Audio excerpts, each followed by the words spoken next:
Hello everyone. जैसे कि हम लोगों ने पिछली बार जेनेटिक्स के बारे में काफ़ी कुछ चीज़ें पढ़ा गया था कि कैसे मेंडल से पहले कुछ लोगों ने कुछ नियम दिए थे, फिर मेंडल का जन्म क्या हुआ, उनकी क्या हिस्ट्री थी, सारी चीज़ों के बारे में हम लोगों ने पढ़ा। इसके बाद किन प्लांट पर उन्होंने जो है एक्सपेरिमेंट किया और ये एक्सपेरिमेंट करने के बाद क्या उनके रिजल्ट आए, उन सब बारे में अब हम लोग पढ़ेंगे। क्लियर। अब चूंकि काफ़ी चीज़ें हम लोग मेंडल की जो रीडिस्कवरी हुई तो वहाँ तक हम लोगों ने पढ़ लिया था। आज हम लोग जो पढ़ने जा रहे हैं बेसिकली कि आखिर रीजन क्या था मेंडल का जो कि पी प्लांट उन्होंने चुना। क्लियर। यानी रीजन क्या है कि मेंडल ने पी प्लांट को चुना। आइए देखा जाए।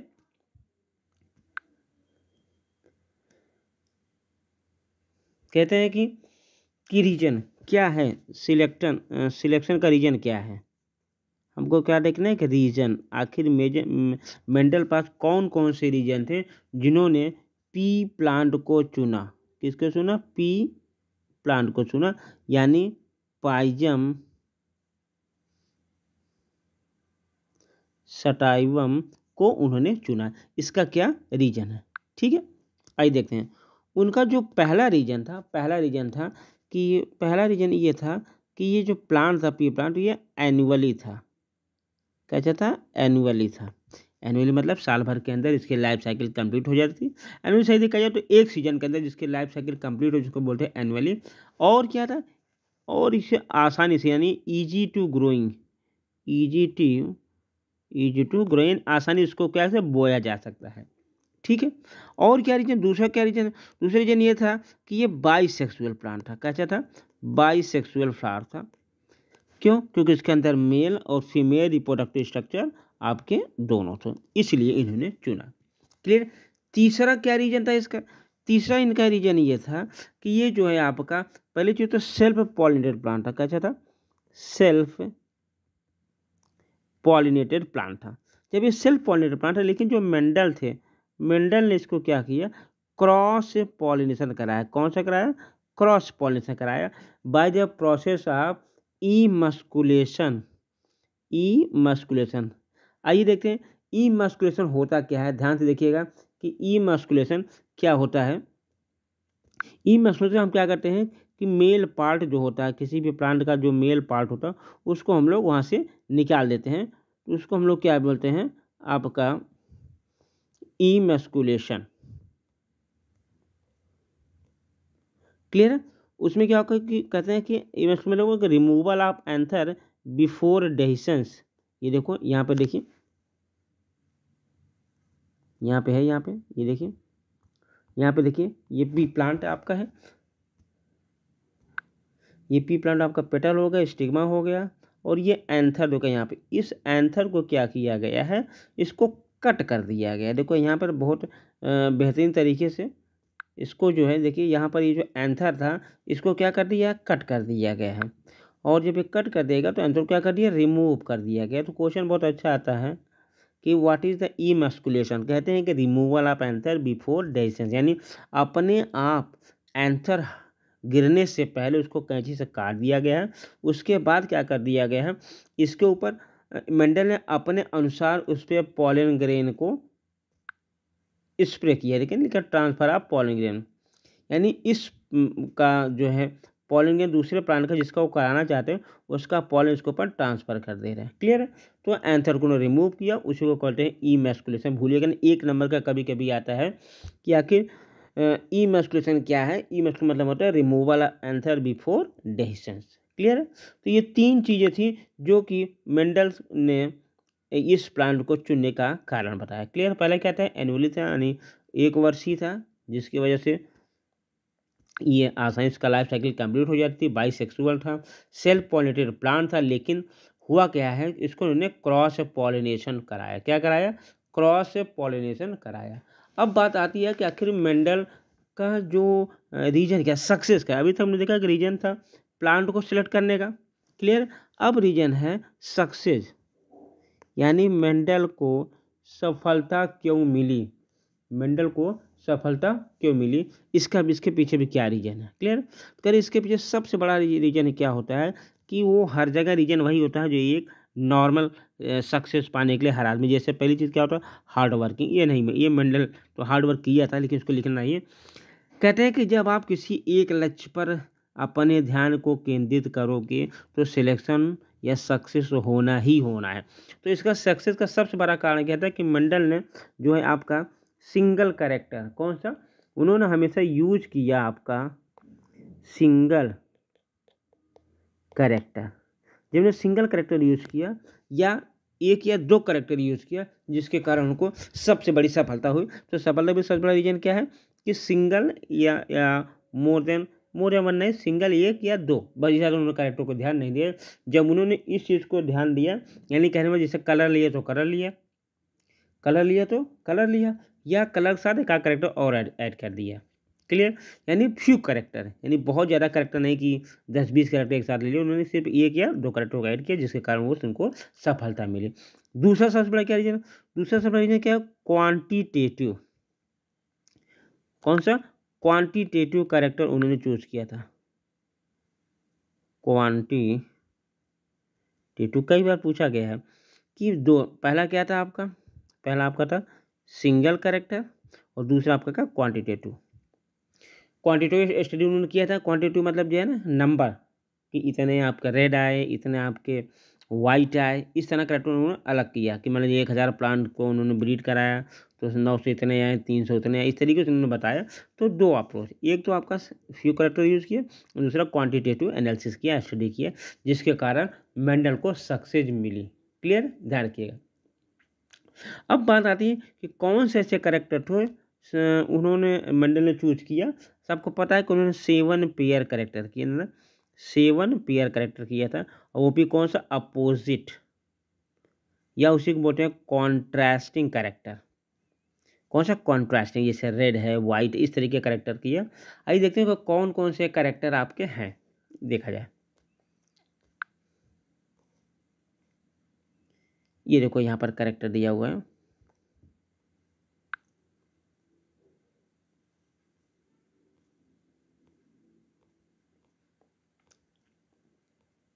कौन कौन से कैरेक्टर उन्होंने लिया हुआ है, ये यहाँ पर दिया हुआ है।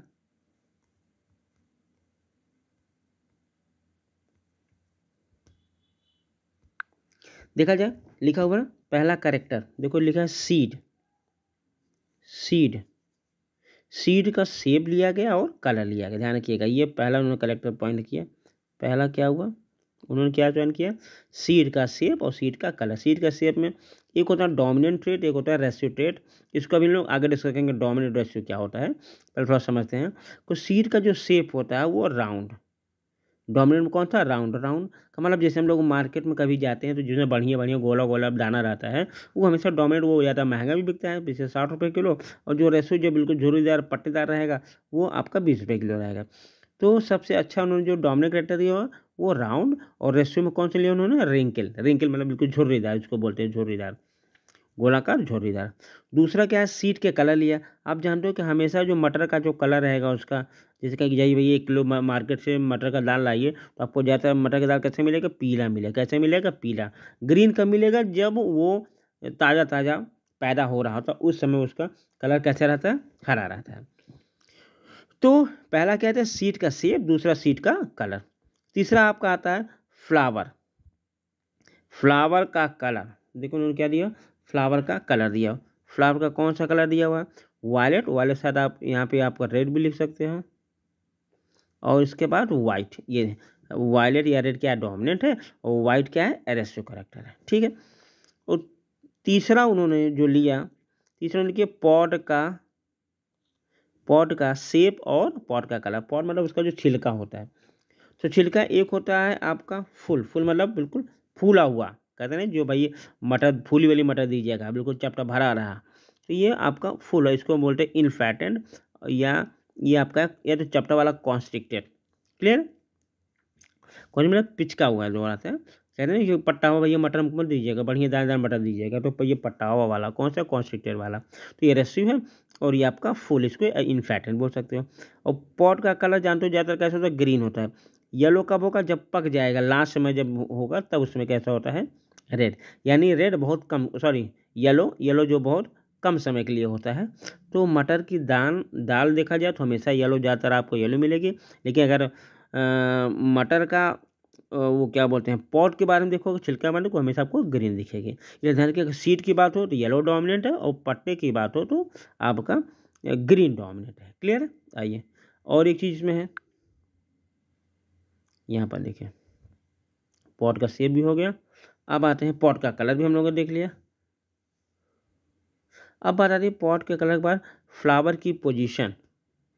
एक ध्यान रखिएगा, एक फ्लावर का कलर था वहाँ पे, उसको दूसरे नंबर पर रखा गया। दूसरे में ये भी है फ्लावर की पोजीशन। एक होते एक्सियल, एक्सियल मतलब देख रहे हैं यहाँ साइड में ग्रो किया, और एक होता टर्मिनल जो सबसे टॉप पे हो, उसको बोलते हैं टर्मिनल।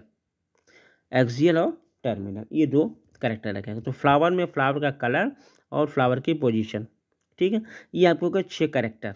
और जो आपका ये चौथा है, आपका चौथा पॉइंट बनाया गया स्टेम की हाइट। एक हो गया टॉल, एक हो गया डॉर्फ। यहाँ पर हम लोगों ने ये देखा कि 7 कैरेक्टर थे, 7 जोड़ी कैरेक्टर थे, वो भी अपोजिट थे। लेकिन ये सिर्फ 4 बिंदुओं को द्वारा, कितने द्वारा, 4 बिंदुओं के द्वारा निर्धारित किए जाते हैं। यानी पूछा जाता है, बहुत प्यारा क्वेश्चन, बहुत गुड क्वेश्चन पूछा जाता है कि मेंडल का जो 7वां कैरेक्टर था वो कितने जीन के द्वारा कंट्रोल किया जाता है। तो ध्यान रखिएगा, वो 4 जीन के द्वारा। किसके द्वारा? 4 जीन। पहला जीन क्या था आपका? सीड। सीड में क्या क्या उन्होंने देखा? सीड का शेप देखा, सीड का कलर देखा। दूसरा उन्होंने क्या देखा? पॉट देखा। पॉट का भी क्या देखा? शेप देखा और कलर देखा। तीसरा उन्होंने क्या देखा? आपका फ्लावर देखा। फ्लावर में क्या था? पोजीशन था, और आपका क्या था? कलर था। ठीक, तो 6 ही हो गया। अभी देखो 1 2 3 हो गया ये। और चौथा उन्होंने क्या किया? स्टेम हाइट या प्लांट लेंथ भी कह सकते हैं, स्टेम हाइट। तो यहाँ पर देखा आपने, एक जीन यहाँ पर है सीड, एक आपका पॉड है, एक आपका फ्लावर है, और एक आपका स्टेम हाइट है। तो कहने मतलब कुल मिला के 4 पॉइंट, यानी 4 जीन हैं जो 7 कैरेक्टर को क्या करते हैं? आपका कंट्रोल करते हैं। ये बहुत नीट का क्वेश्चन, बहुत प्यारा आता है कि 7 जीन कितने जीन, 7 कैरेक्टर कितने जीन द्वारा कंट्रोल किया जाता है, वो आपका होता है कितना? 4 जीन। ध्यान रखिएगा। चलिए आगे बढ़ते हैं। आगे जब हम लोग बढ़ते हैं तो देखते हैं ये है कि कुछ टर्मिनोलॉजी है जो आपको बार बार आती रहेगी, उसको आपको जान लेना है। कौन कौन से टर्मिनोलॉजी है? देखिएगा, सबसे पहले एक चीज़ देखिएगा कि जेनेटिक शब्द किसने दिया था? जेनेटिक शब्द दिया था डब्ल्यू बैटसन ने दिया था। किसने दिया? डब्ल्यू बैटसन ने दिया था। ये चीज़ ध्यान रखिएगा, ठीक है। और क्या है? कहते हैं एक टर्मिनोलॉजी आपको होती है एलिमेंट। कौन होती? एलिमेंट होती है, या जर्मिनल यूनिट, या जर्मिनल यूनिट, या उसको बोलते हैं जीन। क्या बोलते हैं? जीन। जीन शब्द किसने दिया था? बैटसन ने दिया था। सॉरी, जीन शब्द बैटसन ने, सॉरी, जोहानसन ने दिया था। किसने दिया था? जोहानसन। बहुत प्यारा नाम इनका, याद रखिएगा, जोहानसन, डबल एन है, SEN, जोहानसन ने दिया था। तो जेनेटिक शब्द दिया था किसने? बैटसन ने दिया था। और जीन शब्द दिया था जोहानसन ने। याद रखिए, इसको भूले नहीं, कई बार क्वेश्चन 1 नंबर क्वेश्चन आ जाता है कि जेनेटिक शब्द किसने दिया, और यह पूछ दिया जाता है कि जीन शब्द किसने दिया, तो भूलिएगा नहीं। अब बात आती है आखिर जीन है क्या? जीन एक्चुअली है क्या? आइए देख लीजिए जीन क्या है भैया, क्योंकि जीन का कॉन्सेप्ट क्लियर होगा तभी जाकर आगे बढ़ पाएगा। तो जीन, जीन सभी जानते हैं ये करता क्या है? ये जो कैरेक्टर को ट्रांसफर करता है फ्रॉम पेरेंट टू ऑफस्प्रिंग, यानी कैरेक्टर को ट्रांसफर करेगा पेरेंट टू ऑफस्प्रिंग। ऑप्शन आपको बताया था पिछली बार, ये सेक्सुअल रिप्रोडक्शन का ही प्रोडक्ट होता है। क्लियर? अब एक टर्म इसमें दिया गया जो बार बार हमको मिलेगा, एक वर्ड आएगा आपका एलील। क्या आएगा? एलील। ठीक, एलील को हिंदी में कहते हैं विकल्पी। क्या बोलते हैं? विकल्पी बोलते हैं। तो जीन या विकल्पी, ध्यान मैं आपको हिंदी इंग्लिश दोनों पढ़ा रहा हूँ ताकि आपको आसानी से समझ में आ जाए, हिंदी वाले पढ़ लें और इंग्लिश वाले देख लें। आइए देखते हैं क्या होता है आखिर जीन और एलील। जीन क्या होता है, एलील क्या होता है, दोनों चीज़ें हम लोग बारे में पढ़ते हैं। क्लियर? आइए, कहते हैं 1 gene 1 character, 1 gene 1 character. Clear? एक जीन एक कैरेक्टर को कैरी करता है। एक कैरेक्टर मतलब जैसे मान लिया आपको हो गया कलर। क्या हो गया? कलर। अब कलर को हम 2 प्रकार से डिनोट कर सकते हैं, जैसे आप कर सकते हैं रेड या वाइट। रेड या वाइट। तो इसको ऐसे बीच में काट दो। तो ये जो सिंगल एक कलर बता रहा है वो क्या है, आपका जीन है। और ये जो रेड और वाइट बता रहा है इसी को हम लोग बोलेंगे एलील। क्या बोलेंगे, एलील या विकल्प। एक्चुअली एलील क्या है, वो alternative form of gene, gene की विकल्प शब्द है। जैसे किसी का नाम होता है राकेश, किसी का नाम क्या होता है, राकेश होता है। अब राकेश को कुछ और नाम से बुला सकते हैं। जैसे मान लो कोई घर का नाम पिंटू रख दिया, किसी ने सिंटू रख दिया, तो चाहे पिंटू बुलाओ चाहे सिंटू बुलाओ, बुला किसको रहा हो, राकेश के ही बुला रहे हो। क्लियर। उसी तरह जीन के दो विकल्प होते हैं, यानी उन विकल्पों के द्वारा भी हम उस जीन को प्रदर्शित करते हैं। जैसे मान लो कहते हैं लेंथ, लेंथ भी एक करैक्टर है। लेंथ करैक्टर, लेंथ में एक टाल होगा और एक ड्वार्फ होगा। तो कहीं यार एक आदमी बहुत बड़ा है और एक आदमी छोटा है, तो एक्चुअली हम उसके बारे में किसके बारे में बात कर रहे हैं, एलील, लंबाई के बारे में बात कर रहे हैं। क्लियर। तो ध्यान रखिएगा, समझिएगा कि जीन एलील का कॉन्सेप्ट क्या है। Gene is the alternative form of gene, यानी alternative form of gene. Allele, allele क्या, अल्टरनेटिव फॉर्म ऑफ जीन है, यानी जीन का ही विकल्प है। और ये हमेशा किस में रहते हैं, ये भी हमेशा किस में रहते हैं, जोड़े में रहते हैं, पेयर में रहते हैं। कौन, एलील। जैसे जीन जोड़े में होते हैं एलील भी जोड़े में होते हैं। क्लियर। आइए इसको और कुछ नए तरीके से देखते हैं। तो हमने देख लिया कि जीन और एलील। तो जैसे मान लो ये एलील है, एलील। अब एलील में चार शब्द आते हैं। एक आता है डोमिनेंट, और एक आता है रेसेसिव, और एक आता है आपका होमोजाइगस, और एक आपका हेट्रोजाइगस। ठीक है। डोमिनेंट, डोमिनेंट को हिंदी में कहते हैं प्रभावी, और इसको बोलते हैं अप्रभावी। होमो को बोलते हैं कौन सा, सम, सम युग्मनजी, युग्मजी। और हेट्रो बोलते हैं विषम युग्मनजी, विषम युग्मनजी नहीं, विषम युग्मजी, युग्मजी। ठीक है। अब होता क्या है, डोमिनेंट एलील क्या होते हैं, कहते हैं किसी दूसरे एलील की उपस्थिति से अगर किसी के कैरेक्टर पर कोई फर्क ना पड़े या उसके प्रदर्शन में कोई फर्क ना पड़े, उसको बोलते हैं डोमिनेंट एलील। क्या बोलते हैं, डोमिनेंट एलील। और इसको प्रदर्शित करते हैं कैपिटल से, कैपिटल आर हो सकता है, कैपिटल टी भी हो सकता है। रेसिड्यू एलील क्या होते हैं, यानी ऐसे एलील जिनके किसी दूसरे एलील की उपस्थिति से उनके कैरेक्टर या उनके प्रदर्शित होने को प्रभावित करता है, उसको बोलते हैं रेसेसिव एलील। जैसे मान लो एक कैपिटल और एक आपका स्मॉल है, तो यहाँ पर कैरेक्टर किसका दिखेगा, आर। इसके कारण इसका कैरेक्टर क्या हो रहा है, दब जा रहा है। क्या हो जा रहा है, दब जा रहा है, यानी इसको और फर्क पड़ रहा है। और यहाँ पर इसके या इसके ऊपर से कोई फर्क नहीं पड़ रहा था। तो ये आपको रेस्टिव। तो जब फर्क पड़े, यानी कहते हैं भैया अगर हम हमेशा दबे रहेंगे तो हमारा कैरेक्टर कब निकलेगा, तो निकलेगा कब, कहते हैं जब रेस्टिव अपने प्योर फॉर्म में होता है तब उसका कैरेक्टर निकल के बाहर आता है। यानी अब ये क्या हो जाएगा, ड्वार्फ हो जाएगा। क्या हो जाएगा, ड्वार्फ। और यहाँ पर एक ऐसा रहेगा, ये लॉन्ग ही रहेगा। अब अगर क्या रहेगा, अगर दोनों चीज़ें सेम है, जैसे कैपिटल आर, इसको बोलेंगे होमोजाइगस। क्या बोलेंगे, होमोजाइगस। अब अगर कैपिटल आर स्मॉल है उसको क्या बोलेंगे, हेट्रोजाइगस। क्या बोलेंगे, हेट्रोजाइगस। तो heterozygous allele, homozygous allele, dominant allele और रेसेसिव एलील। इतना हम लोगों ने समझ लिया कि डोमिनेंट एलील क्या है, रेसेसिव एलील क्या है। डोमिनेंट एलील क्या होता है, किसी दूसरे एलील की उपस्थिति से कोई फर्क ना पड़े। जैसे मान लीजिए कोई आदमी है, जैसे एक लोकल गुंडा होता है और एक बड़ा गुंडा होता है। जैसे मान लो ये आपका प्रदेश लेवल का है और ये आपका डिस्ट्रिक्ट लेवल का है। तो जब प्रदेश लेवल का आएगा तो डिस्ट्रिक्ट लेवल का महत्व खत्म हो जाएगा। तो ये कौन सा प्रदेश लेवल कैसा होगा, डोमिनेंट हो गया, और ये कैसा हो गया, रेसेसिव हो गया। और जबकि इसके उपस्थिति से इसके ऊपर कोई फर्क नहीं पड़ने वाला है। तो अगर किसी एलील की उपस्थिति से किसी दूसरे पर प्रभाव पड़े, तो जिसके ऊपर प्रभाव पड़े वो आपका रेसिव है, और जिसको प्रभाव ना पड़े वो कैसा आपका डोमिनेंट एलील है। क्लियर। डोमिनेंट एलील आपने समझ लिया और रेसिव एलील भी आपने समझ लिया। क्लियर।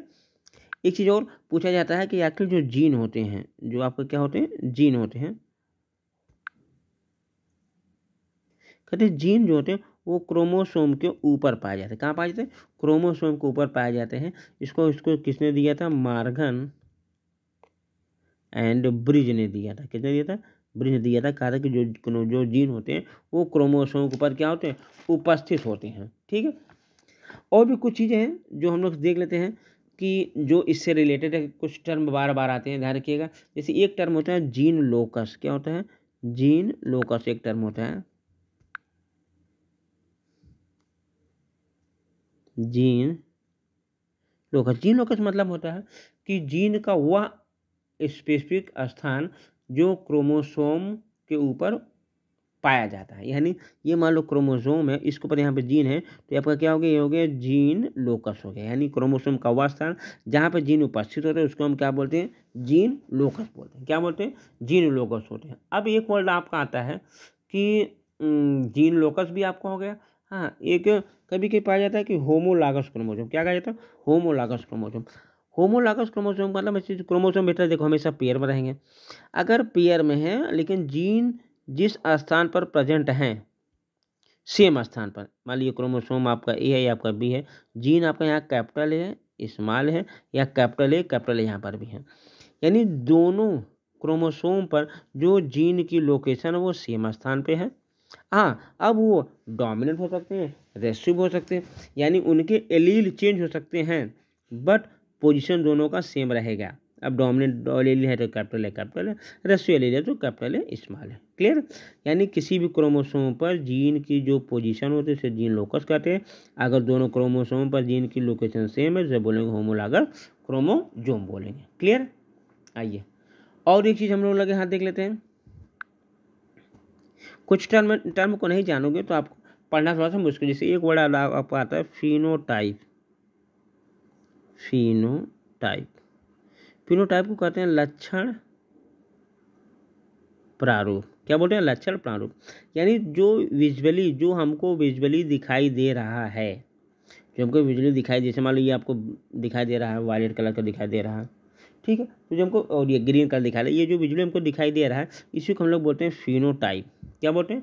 फिनोटाइप। मतलब ऑब्जर्वेबल या डिटेक्टेबल कैरेक्टर जो इंडिविजुअल होता है उसमें क्या बोलते हैं? फिनोटाइप।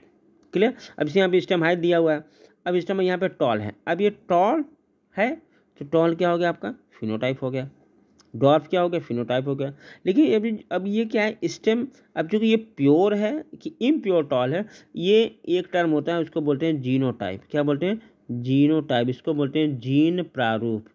क्या बोलते हैं? जीन प्रारूप बोलते हैं। जीन प्रारूप का मतलब हो गया कि इस कैरेक्टर को शो करने वाला जो जीन होए उसी को बोलेंगे जीनोटाइप।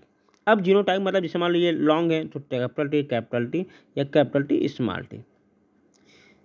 ये कैपिटल टी स्मॉल टी है, ये बताएगा आपका जीनोटाइप बताएगा या जीन प्रारूप बताएगा आपका। क्लियर है? तो फिनोटाइप ऑब्जर्वेबल कैरेक्टर जो आपको दिखाई दे रहा है, और जीनोटाइप जो उस कैरेक्टर को डिनोट कर रहा है वो किस प्रकार का है, आपका प्योर है कि इम्प्योर है, होमवर्क है, तो ये सब चीज़ें बताई जाती हैं। कुछ और भी टर्म आपके थे जिसमें आपका दिया हुआ है आपका एक टर्म होता है बार बार आपका प्योर ब्रीड। प्योर ब्रीड का मतलब होता है कि जान लिया प्योर ब्रीड क्या होता है? प्योर ब्रीड का मतलब होता है कि जो इनके पेरेंट्स हैं वो बिल्कुल कैसे हैं? सिमिलर हैं। कैसे हैं? सिमिलर, यानी दोनों जेनेटिकल सिमिलर आपके हैं। जेनेटिकली कैसे हैं? सिमिलर। प्योर ब्रीड मतलब जो आपके पेरेंट हैं, वो दोनों क्या हैं? जेनेटिकली सिमिलर होगा, तो जो संतान वो भी कैसे होगा? जेनेटिकली सिमिलर होगा। इसको बोलते हैं प्योर लाइन। क्या बोलते हैं? प्योर लाइन या प्योर ब्रीड बोलते हैं। क्लियर? एक और वर्ड यहाँ पे आया बार बार, कह रहा है कि एक वर्ड होता है जो कई बार पूछ लिया जाता है एग्जाम में, नीट में, उसको बोलते हैं फिनोकॉपी। क्या बोलते हैं? फिनोकॉपी। ध्यान रखिएगा, फिनोकॉपी। फिनोकॉपी बना है फिनोटाइप से। फिनोटाइप जानते हो जो ऑब्जर्वेबल कैरेक्टर होता है। कहते हैं कभी कभी मान लो ये एक रियल है, एक करेक्टर रियल करो, लेकिन एक करेक्टर कभी कभी इन्वायरमेंट के कारण चेंज हो जाता है। जैसे मान लो एक आदमी है जो शुरू से संत है, और एक आदमी है जो इन्वायरमेंट, साधु संत के इन्वायरमेंट के साथ साथ रहते रहते क्या बन गया? संत बन गया। तो दोनों संत हो गए, दोनों संत जैसे दिख रहे हैं, लेकिन एक नेचुरली है और एक आपका क्या है? वातावरण के प्रभाव से संत बन गया है। इसको बोलते हैं फिनोकॉपी। यानी जेनेटिक जीनोटाइप अलग अलग होगा लेकिन उसका जो करेक्टर दिखाई देगा वो कैसे देगा? आपका सेम दिखाई देगा। क्या दिखाई देगा? सेम दिखाई देगा। क्लियर है? तो ये आपका हो गया फिनोकॉपी। यानी जीन का या जीनोटाइप अलग अलग है, लेकिन कैरेक्टर क्या है वो बिल्कुल सेम है। ठीक है, आइए कई लोगों पर सर एक चीज़ हम बार बार कंफ्यूज कर जाते हैं, कभी कभी बुक में लिखा रहता है, एक होता है आपका कैरेक्टर, कैरेक्टर होता है, और एक आपका होता है ट्रेट्स। ठीक है, कैरेक्टर को बोलते हैं लक्षण और ट्रेट को बोलते हैं विशेषांक, विशेषांक बोलते हैं। ठीक है, जो विशेषांक होता है ध्यान रखिएगा, जो लक्षण, लक्षण मतलब सिंपली होता है किसी जीव के आकार की संबंधी विशेषताएं, क्यों समझे, आकार की संबंधी विशेषताएं होती हैं, उसको हम लोग बोलते हैं क्या, आपका कैरेक्टर। और आपका जो विशेषांक यानी जो ट्रेट होता है वो किसी लक्षण के दो उपलक्षण, विशेषांक मतलब किसी लक्षण के दो उपलक्षण, जैसे जीन के आपके एलील होते हैं वैसे ट्रेट्स के भी दो लक्षण होते हैं। जैसे मान लो आपने कहा लेंथ, एक होगा टॉल, एक होगा डॉर्फ होगा, तो ये टॉल डॉर्फ जो होगा वो ट्रेट्स हो गए, और जो सिंगल आपका हो गया लेंथ वो क्या हो गया आपका, ये कैरेक्टर हो गया। क्या हो गया, कैरेक्टर। तो कैरेक्टर यानी कि फिर देख लो, कैरेक्टर किसी जीव के आकार की संबंधी विशेषताओं को बताता है, और जबकि विशेषक जो होता है, ट्रेट जो होता है, किसी लक्षण के दो उप लक्षणों के विशेषक को बताता है। क्लियर। तो काफ़ी चीज़ें हम लोगों ने कॉन्सेप्ट वाइज पढ़ा। अब हम लोग जो है मेंडल के एक्सपेरिमेंट के बारे में पढ़ें। क्या पढ़ेंगे, मेंडल का पहला एक्सपेरिमेंट पढ़ेंगे, दूसरा एक्सपेरिमेंट पढ़ेंगे। अभी तक चीज़ें हम लोगों ने उनका जो टर्म था वो हम लोग पढ़ रहे थे। जैसे आपका एक और होता है F1 और F2 होता है ना, एक आपने देखा होगा,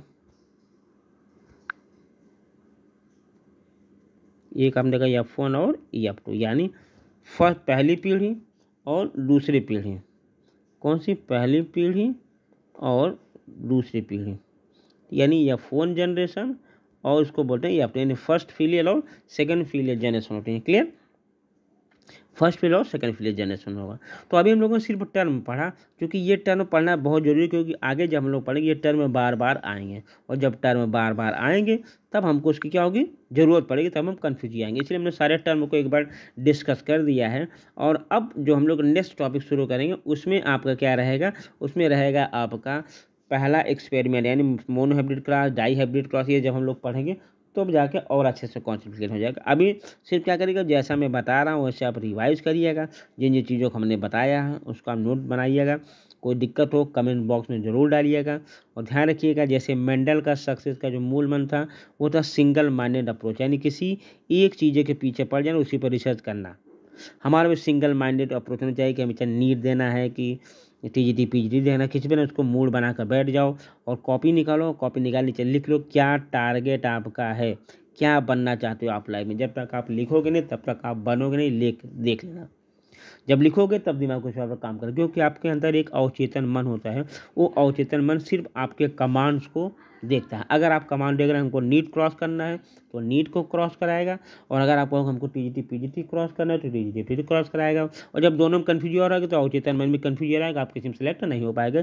इसलिए आप कमांड देना सीखो, टारगेट लिखो कि मुझे नीट निकालना है, और नीट निकालना नहीं पहले रैंक लाना है, या TGT PGT देना है उसमें भी रैंक लाना है, तो उसे लिखो। लिखने से आपके दिमाग में सेटअप होगा।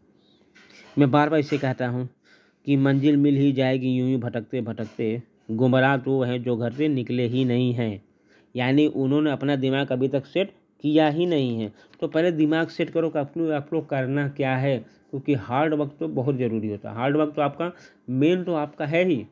क्लियर है, हार्ड वर्क तो आपका है ही, और बाकी सिंगल माइंडेड अप्रोच है, उसको पूरी जान लगा दो कि पूरी किताब में क्या पढ़ना है उसको पढ़ो, रिवाइज करो, प्रैक्टिस, यानी स्टडी, रिवीजन और प्रैक्टिस, SRP। ध्यान रखिएगा, ये चीज़ अगर आप फॉलो कर रहे हो, क्या करो, स्टडी कर रहे हो, रिवीजन कर रहे हो और प्रैक्टिस कर रहे हो, तो सिलेक्शन आपसे एक कदम दूर नहीं, आपके हाथ में है।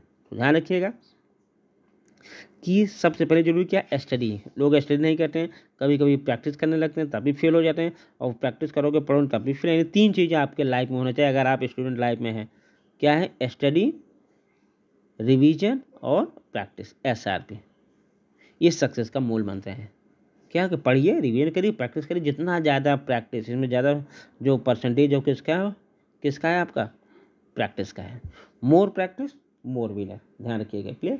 क्योंकि बिना प्रैक्टिस कुछ होने वाला नहीं है। आपको किसी सफलता के लिए कोई न कोई उसकी कीमत चुकानी पड़ेगी, और वो कीमत आपको इन चीज़ों से चुकानी पड़ेगी, जितना ज़्यादा पढ़ाई, उतना ज़्यादा रिवीजन, उतना ज़्यादा प्रैक्टिस, क्लियर। चलिए मिलते हैं हम लोग अगली क्लास में, मेंडल के नए एक्सपेरिमेंट के साथ हम लोग पढ़ते हैं, कुछ और जानकारियों को भी कलेक्ट करते हैं, ठीक है। ज़्यादा से ज़्यादा वीडियो को शेयर करिए, यूज़ करिए। कोई आपको कन्फ्यूजन हो, कोई चीज़ पढ़ना है, आप टॉपिक मैसेज डाल सकते हैं, सर हमको ये चीज़ नहीं समझ में आई, या किसी पुराने टॉपिक को जिन्हें समझ, उसको आप मैसेज कर सकते हो, क्लियर। मैं बेसिकली ये वीडियो उन बच्चों के लिए पढ़ाता हूँ कि जो बच्चे पढ़ने में अच्छा है, या अच्छे नहीं तो अच्छा बनना चाह रहे हैं, कुछ करना चाह रहे हैं, उनके पास कोई सुख सुविधा नहीं। हमने कहा नहीं, चैनल पूरी तरीके से आपका है, यानी फ्री है, ये देश के लिए पूरी तरह समर्पित है, उन बच्चों के लिए जो कुछ कहना चाहते हैं। देश का नाम रोशन करिए, घर का नाम रोशन करिए, थोड़ा सा नाम मेरा भी रोशन करिएगा, ठीक है। मिलते हैं हम लोग अगली बार। थैंक यू, धन्यवाद।